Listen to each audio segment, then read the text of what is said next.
महाराष्ट्रातील विविध भागातील पत्रकारांचे प्रश्न जाणून घेण्यासाठी आणि ते सरकारपर्यंत पोहोचवण्यासाठी महाराष्ट्र राज्य पत्रकार संघ मुंबईचे प्रदेशाध्यक्ष वसंत मुंडे यांच्या नेतृत्वात पत्रकार संवाद यात्रा 28 जुलैपासून सुरू आहे।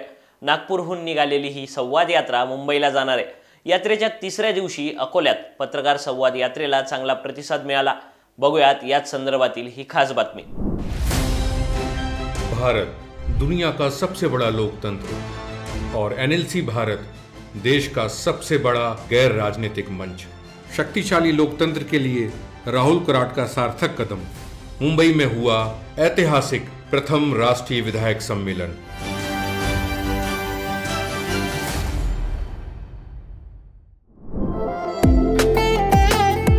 पत्रकारांच्या प्रश्नांसाठी निघालेल्या पत्रकार संवाद यात्रेचं तिसऱ्या दिवशी 30 जुलै रोजी अकोल्यामध्ये स्वागत करण्यात आलं। महाराष्ट्र राज्य पत्रकार संघ मुंबईचे प्रदेशाध्यक्ष वसंत मुंडे यांनी यावेळी आयोजित केलेल्या पत्रकार परिषदेत या यात्रेमागची भूमिका सांगितली।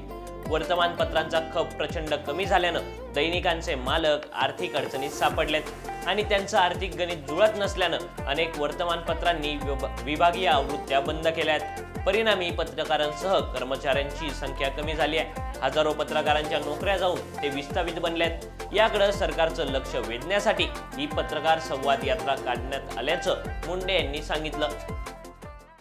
वर्तमानपत्रांचा खप आणि त्याचबरोबर वर्तमानपत्रांची उत्पादन खर्च आणि विक्री किंमत यामध्ये मोठी तफावत। उत्स्फूर्तपणे जवळजवळ 50 वेगवेगळ्या सामाजिक संघटनांनी या ठिकाणी आपल्या या मागण्यांना पाठिंबा दिलेला आहे।